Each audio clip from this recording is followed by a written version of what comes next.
Hummel is a prisoner in Texas. If the state has its way, he'll be dead within the hour.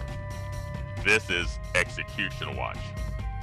Huntsville, Texas, death penalty capital of the Western world, where prison staff is preparing to put Hummel to death by injecting him with a deliberate drug overdose. During the next hour, KPFT's Execution Watch will air live coverage of the killing in Texas, the state responsible for about half of U.S. executions. This show will feature an interview with Hummel recorded recently from death row. Execution Watch host Marlo Blue, criminal defense attorneys Larry Douglas and Mike Gillespie, Huntsville reporter outside the death house, Danny Allen. Interview guests will also include Appellate defense attorney Patrick McCann. The Execution Watch for John Hummel begins.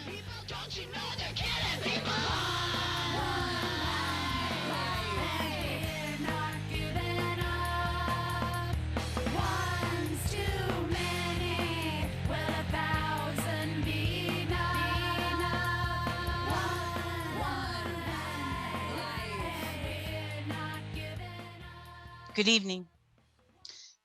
Hello, we bring you breaking news on this Wednesday, June 30th edition of Execution Watch, the only electronic vigil held whenever the state of Texas performs an execution. I'm your host, Marlo Blue. Tonight, we stand in vigil as the state of Texas plans to execute 45-year-old John Hummel, condemned in the 2009 slayings of 3 family members in Kennedale, southeast of Fort Worth. Execution Watch and Houston Media Source TV obtained an exclusive interview with Mr. Hummel to be aired on this program only if the state of Texas carries out the execution in the second half of this program. Please stay tuned for that. I want to thank our producer, Elizabeth Stein, who has reached out to every prisoner in Texas's death row, requesting an interview since the inception of this program. Elizabeth arranged for an interview with John Hummel a couple of weeks ago, conducted by our very own Larry Douglas, and recorded by our associate and community partners at Houston Media Source TV. These interviews are often the last records of what the men and women on Texas's death row have to say.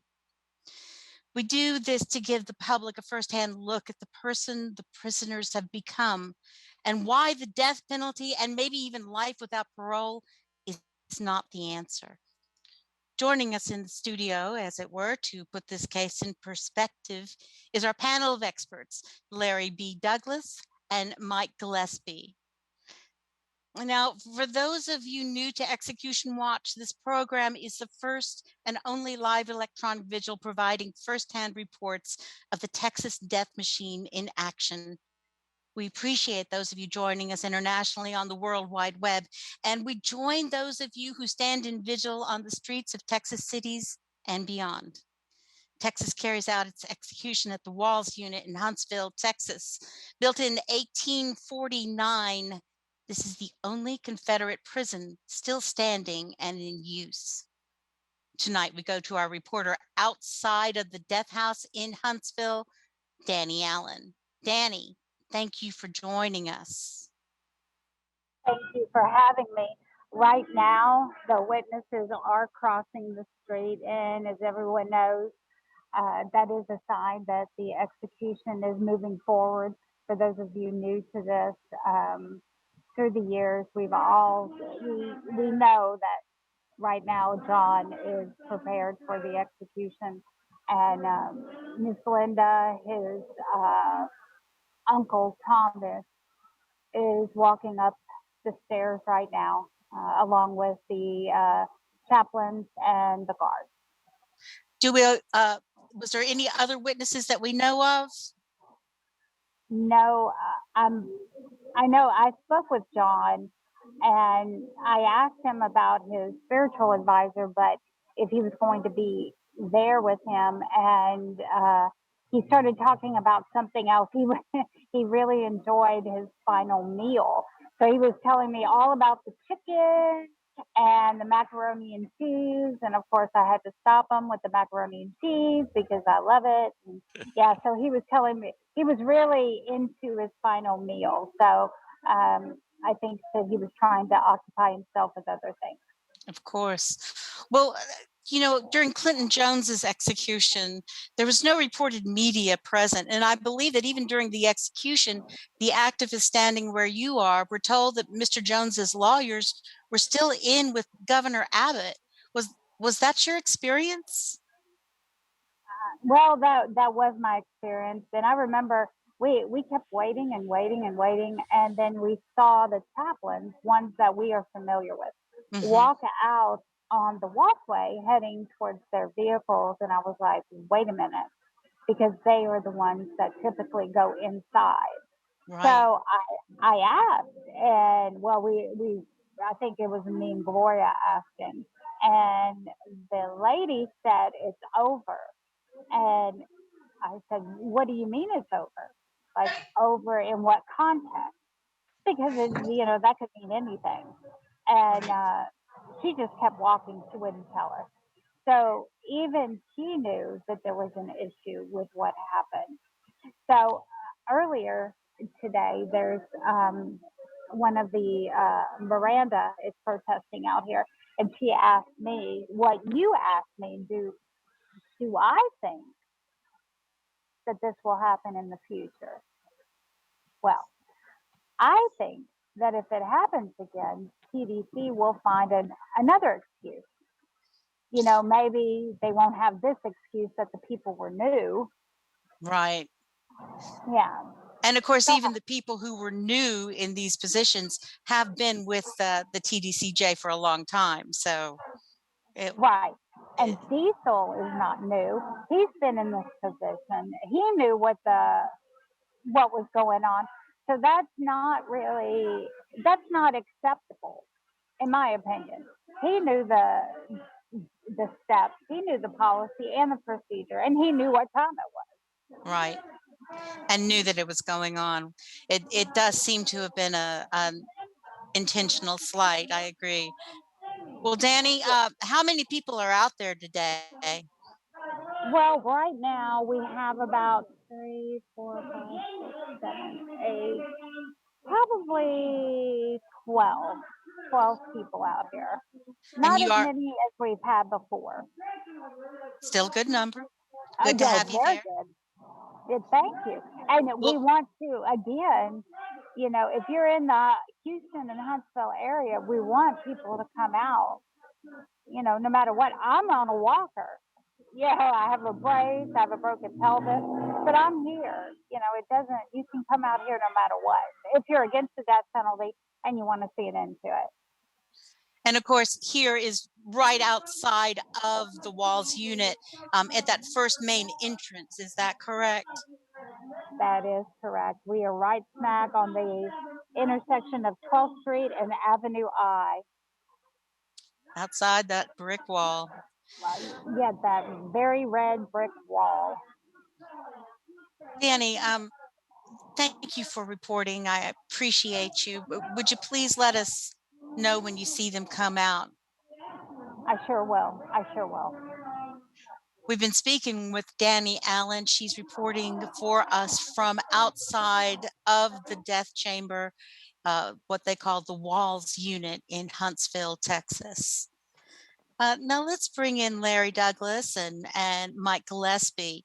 Gentlemen, can you give us a basic rundown of what happened here and what is the case? Well, um, as most death penalty cases are, Marlo, the the facts are pretty horrendous. John Hummel, one, was a honorably discharged Marine veteran. Um, Not any trouble, hadn't been any trouble at all his entire life. A very mild mannered person, but for whatever reason, and there can be many. He back in 2009 um, killed his wife, pregnant wife, his daughter, and his father-in-law. And after having killed them, what he did was that the killing was bludgeoning and stabbing. I think he stabbed the wife 35 times. He then set the house on fire. Then after having set the house on fire, he left. He came back hours later. So this whole incident occurred uh, 10 o'clock at night. He comes back around 3 or 4 o'clock in the morning, parks across the street, and just sits there and watches until a police officer comes over and engages him in conversation. He then identifies himself as the person who lived in that house, and he was asking them the question repeatedly: did anybody get out okay? Did everybody get out okay? Well, the police officers start to talk to him for a while, and they then ask him, as a person of interest, would you come down and give us a statement? He did that. Actually, the police had him follow them to the station, and he then gave them a statement saying that he had left the house to go Christmas shopping. This was on December the 9th, and that he came back and he finds out the house is burning. Well, after giving a lengthy written statement, they let him leave. He goes to back to the job the next day, uh, picks up his paycheck, I believe, and then leaves. Actually goes to Mexico. A few days later, he's coming back from Mexico, and he's arrested there. And the Tarrant County officials, police officials, were there waiting for. They got there after he was arrested, and they actually got him to. He was very cooperative the entire time in terms of allowing them to have the pants he was wearing that night, and that they questioned him and noticed that there was blood on his socks and so forth.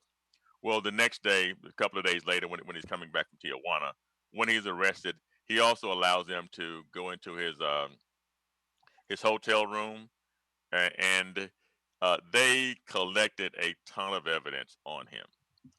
And then he after that he even confesses on several different occasions as to exactly what had happened.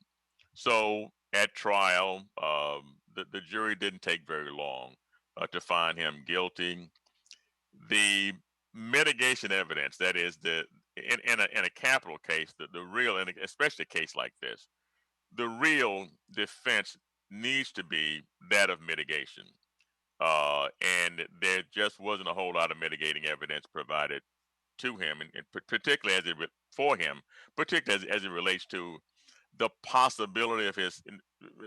This guy was in military intelligence, a fairly smart individual, but something appears to have happened to him either during his childhood, during his lifetime, or in the military that caused him to act that way, to cause him to snap in this case. But the jury gave him the death penalty. And I guess as Mike, I guess you want to talk about either the appellate, either Mike or Pat, in terms of the appellate process. Let Pat talk about the appellate process. Well, sure. This is a great time to bring in our special guest, of course. Patrick McCann is a Houston defense attorney. He's an expert in Texas appellate and post-conviction remedies. Pat, what was the appeals based on for Mr. Hummel? Well, Michael Mola, a well-respected attorney out of up in Dallas, had done the recent attempt to get a new trial for Mr. Hummel. He had raised issues regarding future dangerousness and a failure to find and present post-traumatic stress disorder, which he believed in the pleadings that Mr. Hummel suffered from, as Larry alluded to. And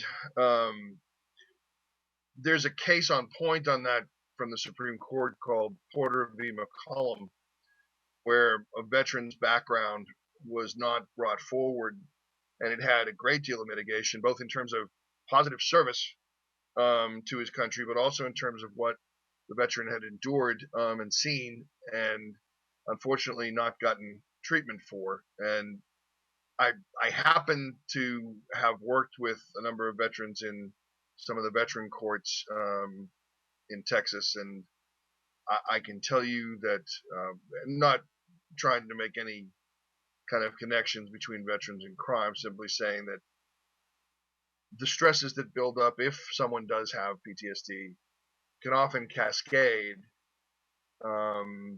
into a series of problems that if you don't get a hold of them early or get treatment for them and recognize how to ratchet yourself back down and get help when you can't, it can result in real problems and real tragedies. And unfortunately, this may be one of them. I will say that Michael Mola has said that there are no more legal issues for him to raise. So there is nothing pending as far as we know right now.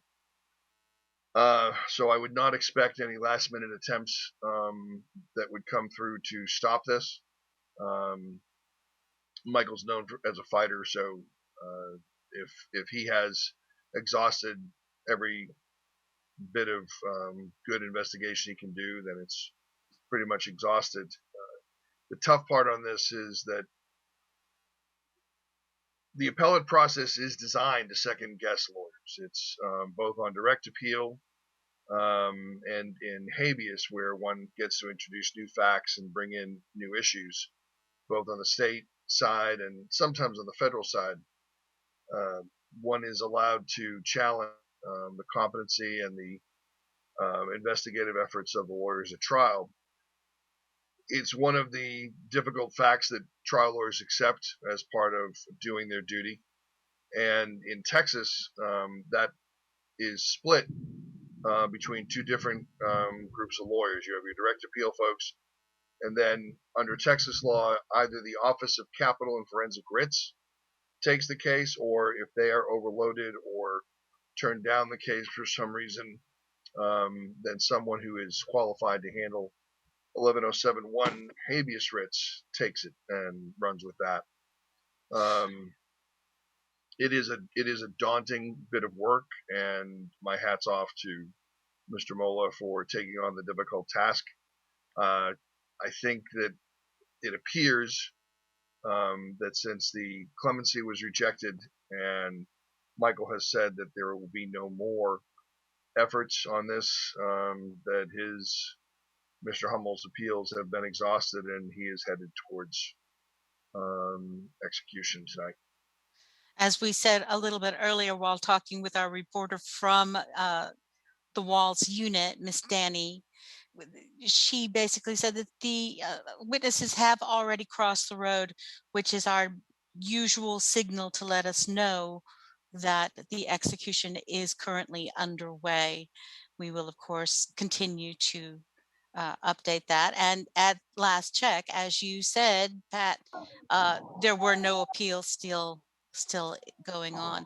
I want to know that with the question of mitigation, especially with somebody who was in such a secretive job, the lack of mitigation in his trial, do you think that was standing against him? How does that work out in something like this? The way the question is worded, it's two parts. First, is the person likely to commit acts of criminal violence that would constitute a future danger to society?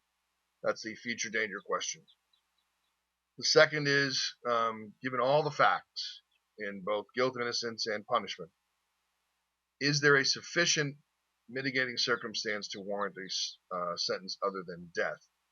So even the words contain sufficient and implies, and I'm going to say this, although the Court of Criminal Appeals has said we are not a weighing state, I'm going to simply say that the jurors weigh this. Having tried these cases and spoken with jurors afterwards and read some of the things that were said, the jurors weigh good and bad. Now, each one may come to a different conclusion on that balancing, but I think they certainly do weigh those things.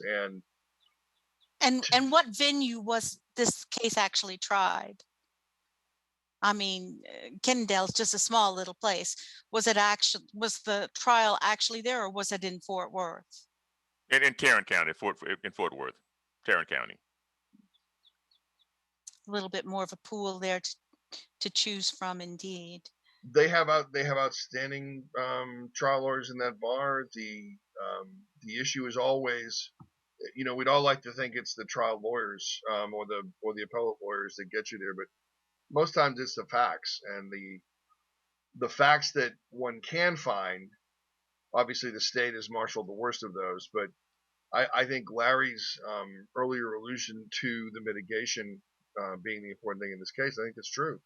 I think that's what Porter McCollum says, and I think, in all honesty, trying to find enough sufficient mitigating circumstance to overcome the brutal deaths of his family, I think would have been a tall order for any team. I would hope that they were able to get access to his records. I know from working with a lot of folks that getting VA records and getting military records about what someone went through can be difficult. People don't always want to talk about it. To give an example, there were recruiters in the Oklahoma City bombing who lived through that experience. Those are military folks who were not on a front line, at least they didn't think they were. And those folks themselves would be reluctant oftentimes to come forward in a way, because if you look at their records, unless you happen to remember what happened on those days, you would see hometown recruiting, and you would not see what they went through. And I think that's a trap that when you're looking at VA records that you have to avoid. And I say this because if you look at someone who was in the infantry, the 82nd Airborne from, say, 1986 to 1990, you would say, oh, they got out before the Gulf War. So what could they have seen? Well, the 82nd was the one that jumped into Panama. And there was quite a bit that they saw. If you look at Marine Corps records of some folks on the Atlantic and West Coast, if you look back in the 90s, the Marines did a couple of different forced, what they call non-combatant emergency evacuation operations in Liberia and the Ivory Coast.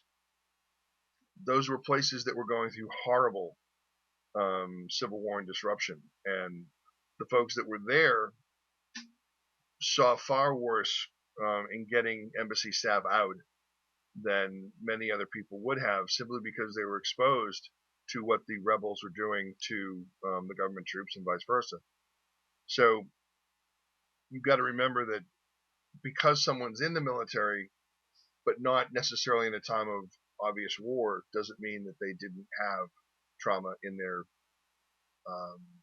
operational service. The secrets that they can tell, if only they could tell, I guess. Mike, what's your opinion on the idea of him being a present danger? Which is a point I like to discuss and discuss it with Pat. The whole concept of the death penalty is future dangerousness. How did they come up with that with him, who has no history of violence, no history of any activity, no drug, no alcohol history? Is it the Dr. Doom case where the acts are so bad they consider that you're a future danger because you poisoned the whole neighborhood? Is it just the fact that that crime was so bad that's the future dangerousness in and of itself? But don't they need more than that? I thought the concept of future dangerousness was that once you're in prison for life, you're a danger to fellow inmates.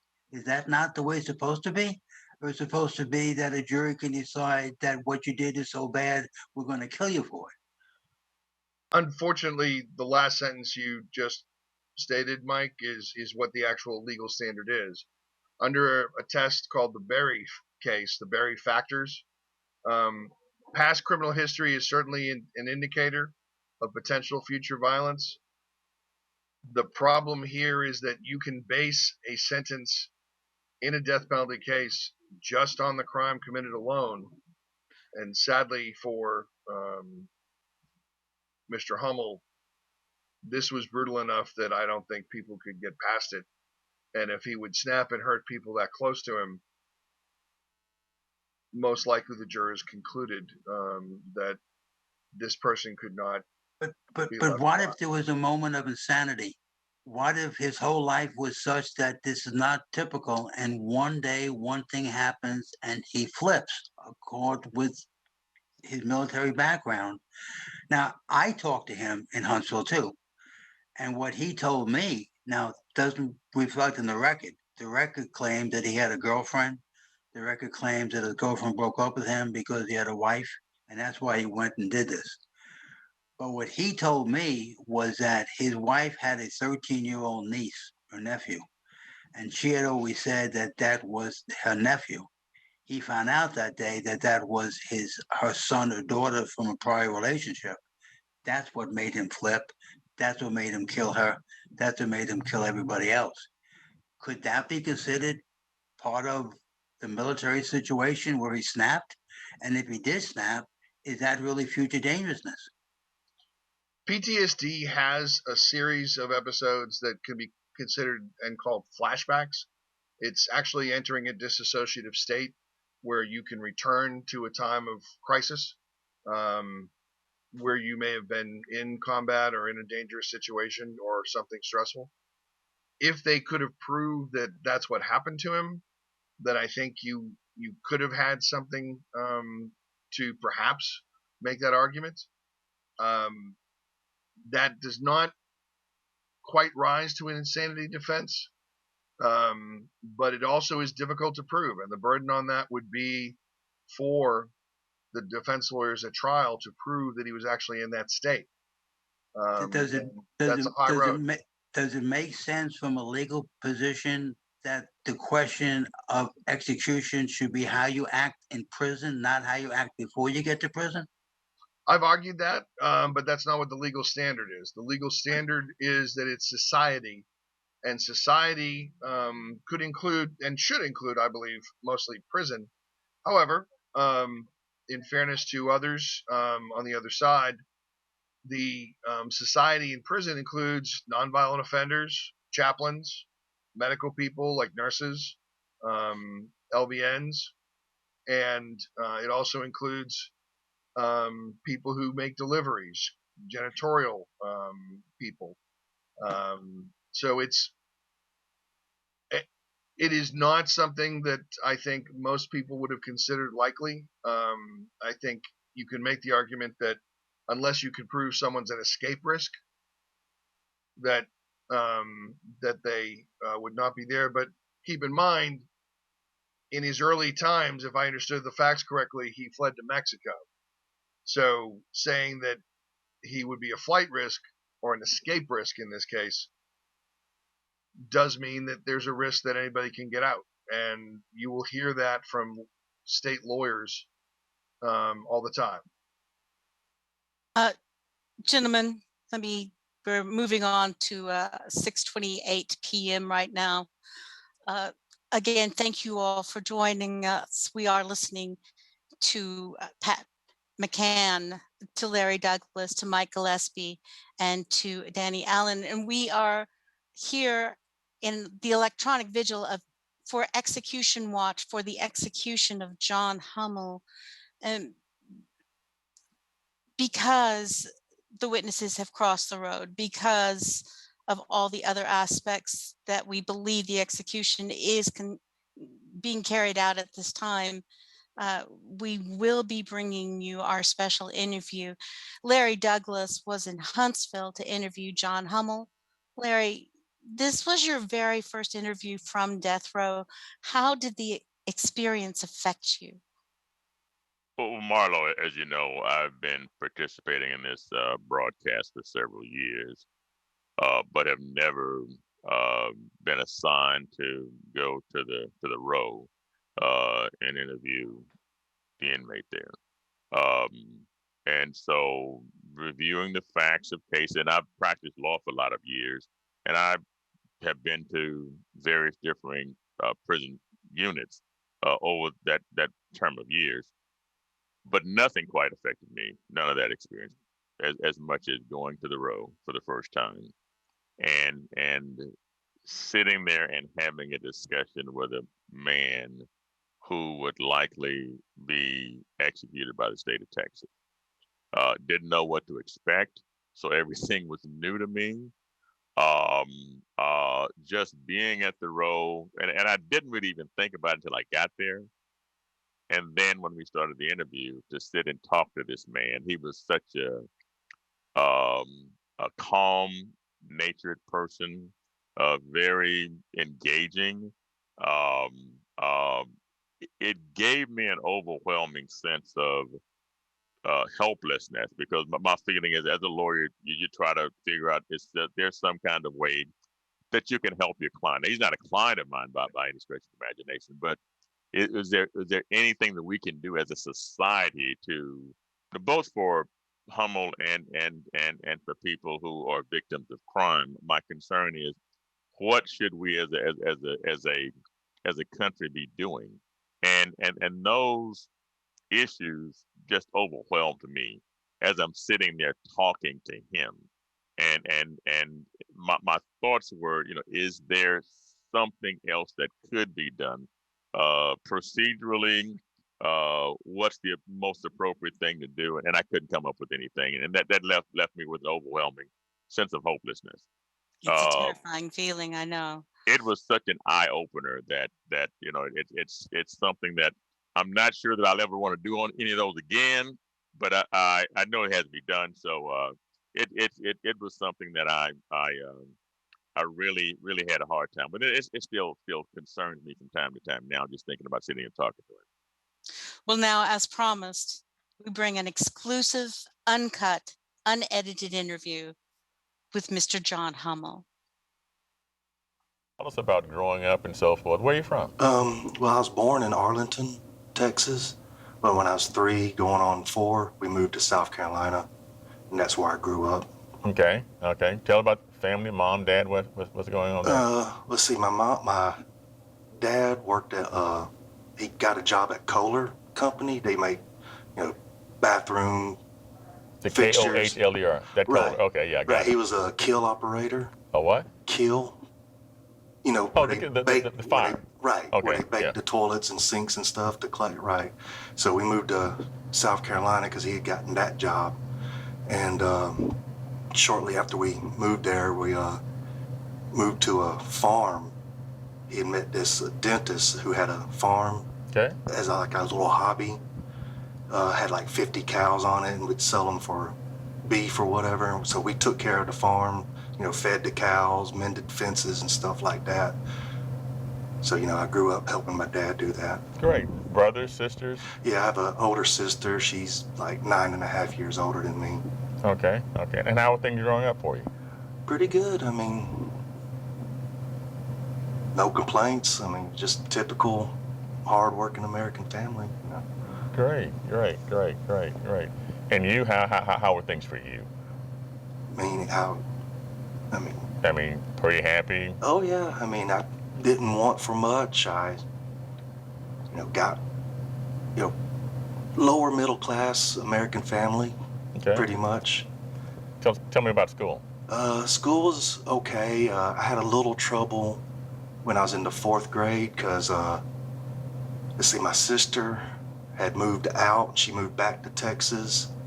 So I kind of didn't really do much schoolwork, so I got held back in the 4th grade because of that. So I had to Wait a repeat the minute. 4th grade. Your sister moved back to Texas, and Right, because she was 18. But you were saying that somehow that impacted you. Yeah, because she was more of a second mother Oh, okay. to me than because of the age difference. Okay. My mom used her more as a nanny type, second mother than a sister. So, she helped raise me more than just being a sibling, Kept you straight, kept you Right. doing your homework and stuff. Right. Okay. Right. And she moved out, and you. Slacked off, right. Okay. Okay. Tell me about high school. Did you graduate? Yes, I was 20th in my class, and that was without even really trying. How big a class were you? It was a small 1A school, so there's like 50, 60 students. Okay. But well in the top half, top quarter of the class. Yeah, right. Okay. So pretty good grades. Right. Then what'd you do? Well, let's see. At the time, I was working at Hardee's. It's kind of like a McDonald's. It's a fast food restaurant. Hardee's, where the burgers, the charcoal broil. Right. Hardee's? Yeah. Well, Okay. it's kind of like that, Yeah, right? okay. I was working from there from the age of 15 till I graduated high school. Then I got a job working at BMG. They sold CDs and like TV Guide. You'd see an advertisement, 12 CDs for the price of one. Okay. Yeah. Right. So, I worked there for a couple of years. What'd you do there? Basically just picked CD orders. Okay. Just filling the orders. Right. Filling Okay. orders. Okay. And then a couple of years working there, I just got tired of it and I went and joined the Marines. Now, whatever caused you to do that? Well, I'd always wanted to be in the military. Is that right? Right, because, growing up, like watching military movies with my dad. So, I always wanted to be in the military, so I finally did. And no recruiter approached you or anything? right, yeah, I went to the recruiter office myself. I was like 21, about to turn 22. Now, I hear that that's pretty tough.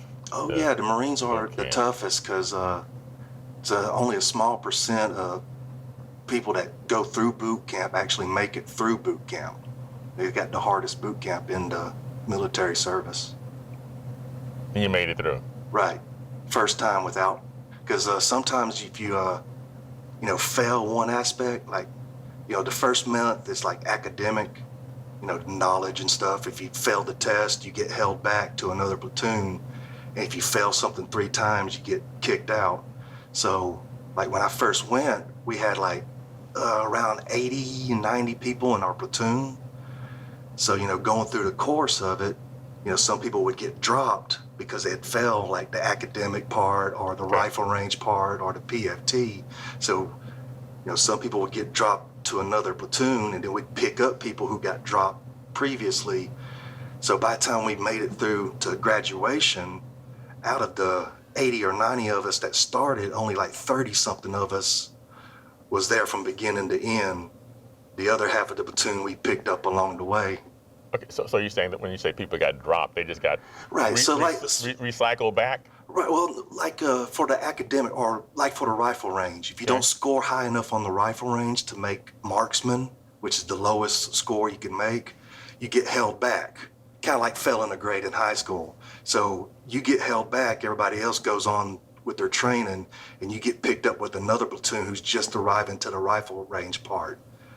Okay. And then if you fail again, you get held back again. And if you fail it a third time, you can't even be a Marine. They'll kick you out. And so the qualifying is marksman? Yeah, it's marksman, sharpshooter, and expert, right? I learned that from high school ROTC. Right. So. The thing about it, the Army has the same qualifications, but the qualification for the Army's expert is the same as the Marine Corps' marksman. Oh, God. Are you serious? So, yeah, if you can't even get expert in the Army, you couldn't even be a Marine. At least that's how it was when I was in. Okay. They just have higher standards. Okay. You say that with some pride. Yeah. Okay. I mean, they don't call them the few and the proud for no reason. But yeah, when I first, went to the recruiters, I had to take the ASVAB test, which, It's the qualifying test. Right, to see what what jobs you would qualify for. Okay. Well, after I took it, I qualified for every job in the Marine Corps. Great. Right, but half of those got knocked out because I'm partial colorblind. And then the other ones, they can only have there's only room for so many people in certain jobs. So out of what was left, I signed up to be an Amtrak driver. That's what I was going to do, was going to be an Amtrak driver. But while I was in boot camp, some positions opened up for intelligence specialist. And you have to have a high IQ to even qualify for that. 5 of us in my platoon qualified for it. So they pulled us into a room and asked if we wanted to switch over to intelligence specialist. So 3 of us did, and I was one of the 3 that switched my MOS to intelligence So specialist. you're going to drop that high IQ on me without telling me what it actually is? You're going to tell me what it is? Around 130. 130? That's pretty high. Yeah, you have to have like I think it's a minimum of 120 to be in a intelligence specialist. Okay. Now, how long did you serve in the Marine Corps? I did 4.5 years because I signed up for 4, but I extended my enlistment for 6 months so I could go on a deployment, because I would have EAS'd like 2 or 3 months into the deployment. Okay, EAS means? Estimated in-service term, something, I can't remember what. The out date. Right. Okay. So I extended it 6 months so I could go on to deployment. Deployment where? Well, I was stationed in California, in Camp Pendleton. Okay. So we'd go down to San Diego to get on the ship. Then the ship leaves San Diego, goes to Hawaii, then goes to Australia, and then just bounces around the Asian and Middle East. Okay. So like on my first deployment we went on, the whole thing with East Timor happened. It's a island in the Philippines. They didn't want to belong to the Philippines anymore. So the people voted like 70-something percent to separate. Well, the 20-something percent that didn't want to separate went on a rampage and started killing people and just went ballistic. So we had to go there. We didn't do anything on the ground. We was there to support Australia. Australia's military went to actually help the people, but we was there to provide Australia with heavy helo lift support for moving troops and supplies and stuff. Okay, before we go any further, let me just thank you for your service, man. Oh, you're welcome. We need people to. That's what keeps this country safe. Right. So now you were an intelligence specialist. Right. What did you do? What does that even mean? At the level I was on, being in the infantry battalion level, my job was primary. I'd be sitting in the headquarters tent, a couple of miles away from like the front line. Wait a minute, I thought you were on a ship. Well, yeah, but when you go and land, okay, into the theater, combat theater, so like we'd be, deployed. We'd go into the land. The frontline troops would be where they're at. We'd be a couple of miles behind them in the headquarters. I'd be on a radio talking with like the scout snipers who's in the area, because they'd have like eyes on the enemy. So you're like, they'd say, we got this, and this at this grid coordinates. So I'd plot it on the map, let operations know, hey, at this grid coordinates, you got, a platoon of whatever with light weapons, and then they would decide how best to take them out and so stuff. So you coordinate them by providing information? Right. Oh, great. Right. I'd also hand out maps, build terrain models of the area, which would be like a 3-dimensional map made out of sand, so they could, get a better view of the area. I'd teach how to read maps and stuff like that. Great. Okay. Map reading, huh? Yeah. Teach the infantry how to read a map, so when they're out there in the field, they can look at the map and actually know where they are and where they need to go. Okay. Then you got out of the Marine Corps. Right. And what did you do? Little odd jobs here and there. I worked at a Crackle Barrel as a prep cook. I worked at a cigarette factory for a while. Worked filling orders. Worked as a security guard. Things like that. Okay.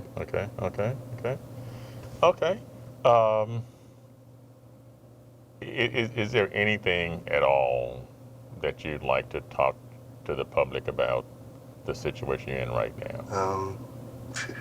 If you don't want to, don't do that. I mean, I can't really think of anything off the... Okay. Nothing's like heavy on my heart or nothing like that. I mean, as far as what I did, I do truly regret ever doing it. I mean, not a day goes by that I don't like kick myself in the butt for, what I've done. But I have made my peace with God, and I know I've been forgiven by Him. So I know when I do die, whether it's with a needle in my arm or a heart attack tonight in my cell, I'm going to heaven. So That's good. That's really good. right. Okay. Okay. And then I guess at the time you were working as a security guard. Okay. Right. Okay. Tell me about that job. Was it an okay job for you? What? Well, this was the one when I was in South Carolina. I was with a security guard company. You know, they provide security guards for various companies in the area, and I was working for this place called Beverage Air. They kind of make the like the vending machines with like coolers and stuff in them. Okay.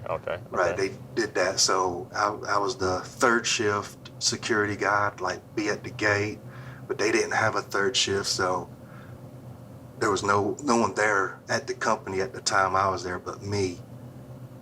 So, you know, I'd be there all alone, make sure nobody like broke in to mess with anything. So, you know, I'd be at the security guard shack, and then every like hour or so I'd go and walk around the perimeter, walk through the building and stuff, and, you know, make sure no one has snuck in to, you know, vandalize or steal stuff and things like that.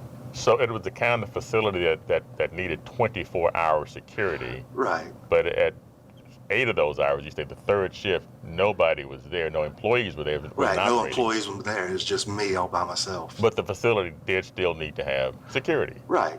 Okay. Right. Kind of a lonely job, wasn't it?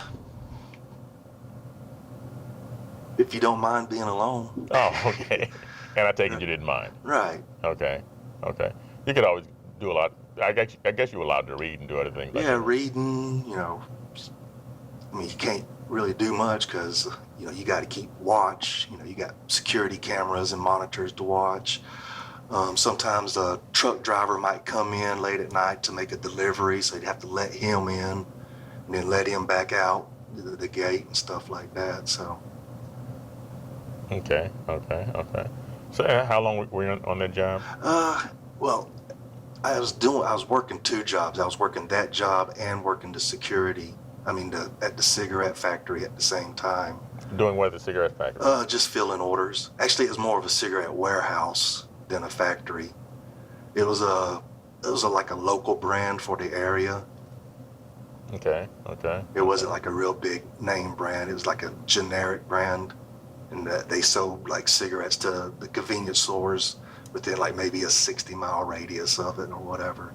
So I'd fill the orders, and the other guys would like deliver them. So this was 2 full-time jobs? Yeah. So I was working 40 hours as the security guard and 40 hours at the, you know, because I'm working during the day, you know, 8 hours a day at the cigarette warehouse, get off there and go to the security job. I only did that for like a couple of months before I had to quit the security job to continue at the cigarette because I was making more money there. It was just too much. Okay. Working 2 full-time jobs at the same time. Okay. And then that place ended up going out of business. And then that's when I moved back to Texas because I couldn't find any other jobs right there in South Carolina at the time. So I moved back to Texas and worked at a convenience store for a while. Then I got a job at Williams & Dickey. You know, they make the overalls, work clothes. And I worked there until I fell at work. I was taking like a 70-pound box off the conveyor belt. And somebody had left some boxes on the floor. So when I took a couple of steps back to go put it on the pallet, I tripped over the box, hurt my back, ended up getting 2 herniated discs. And that took me out of work for 2 years. Okay. And then as I was recovering from that, Crohn's disease hit on my stomach. They had to remove 26 inches of small intestines. And so that took me out for another 2 years. So for 4 years, you know, I'm laid up on my back, can't work, can't do nothing, can't support my family. So, you know, that was a very stressful time, and that added to, you know, why I did what I did. I mean, it's no excuse for what I did, but Tell me about that. How does that relate? Well, at the time, to consolidate ourselves, we was living with, my wife's father. Okay. And he was disabled. I'm disabled. My wife's kind of supporting us. We didn't really get much money from, workers' comp from me hurting my back. When I tried to get on disability, I got denied that. So, I'm laid up and unable to work. No money coming in on my part until, like I said, after 4 years, I finally was able to go back to work as a security guard. Oh, okay. Again, Okay. that's where I was working. I forget the company's name. I think it was like Champion Security or whatever. Can't remember. But they had me working at the time, the Walls Hospital. I was a security guard there, so I'd sit at the little security guard desk at the in the OR, the waiting room. At night is a third shift job again. But this is at the hospital, so at the hospital. At the hospital, there was still activity at the hospital. It wasn't like at the warehouse. Yeah, right. So I'm at the security desk in the OR emergency room, the ER, right? The ER waiting room.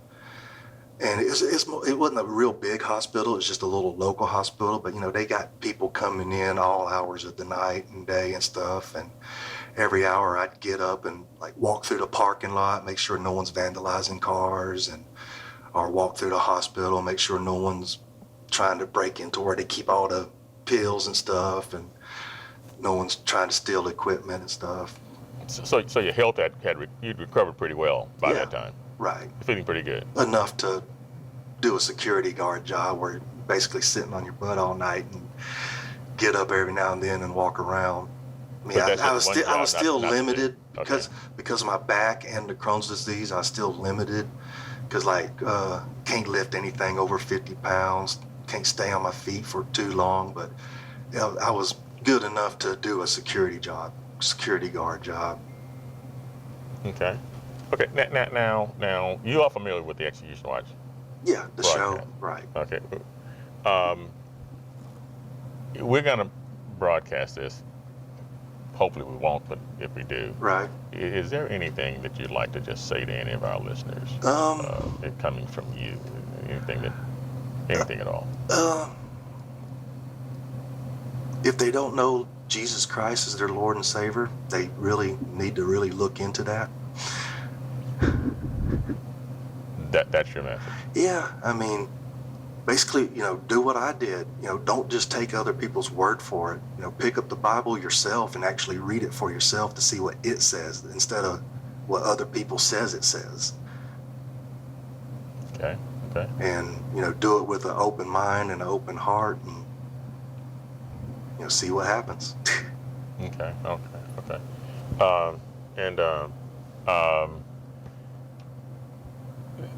In terms of advice to yourself, let's say a year or so before this happened, is there anything you'd want to let yourself know? I mean, I really don't know how to put it into words, but, don't do it, basically. Good advice. Yeah. Well, actually, it'd be better, don't hold things in. If something's bothering you, let someone know. Because holding it in, keeping it in, years, stuff that happened, years ago before I even got married,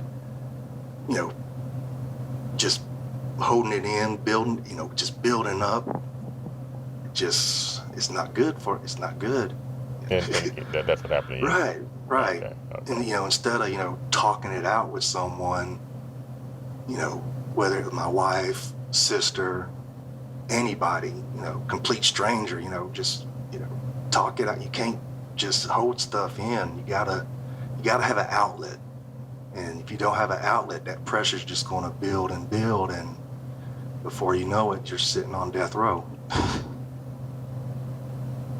John Hummel, that's wonderful advice. It's been good talking to you. Okay, you'll help me considerably just during this discussion. Okay, And I just want to thank you again. You're welcome. For allowing us to sit down and talk to you, and to, if we have to, and we hope we don't have to, but if it comes to that, I think your words will be helpful to our listeners. I hope and so. To the viewers. Right. You have a good day, sir. You too. You take care now. All right. Bye. That was the final interview with Mr. John Hummel, heard here in its entirety, unedited and uncut. This will be archived on the Execution Watch and Houston Media Source websites as a final message from the man who now lays dead in Huntsville, Texas. It's time to wrap up an Execution Watch for today. Please join us on September 9th when Texas plans to usher John Ramirez into the death chamber in Huntsville, Texas. If it does, Execution Watch will cover the state-sanctioned killing live. We welcome your opinions on social media and beyond. To learn more about the death penalty in the state of Texas, join us on Facebook at Execution Watch, online at executionwatch.org. Thank you to our guest, Pat McCann, our panel, Larry Douglas and Mike Gillespie, Death House reporter, Danny Allen, executive producer, Elizabeth Stein, KPFT and Pacifica, executive producer and technical advisor, Otis McClay, and Houston Media Source technical producer, Mark Pirtle. Up next, the Rock and Soul Review. On behalf of the Execution Watch crew, I'm Marlo Blue. Good night.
Jesus' name.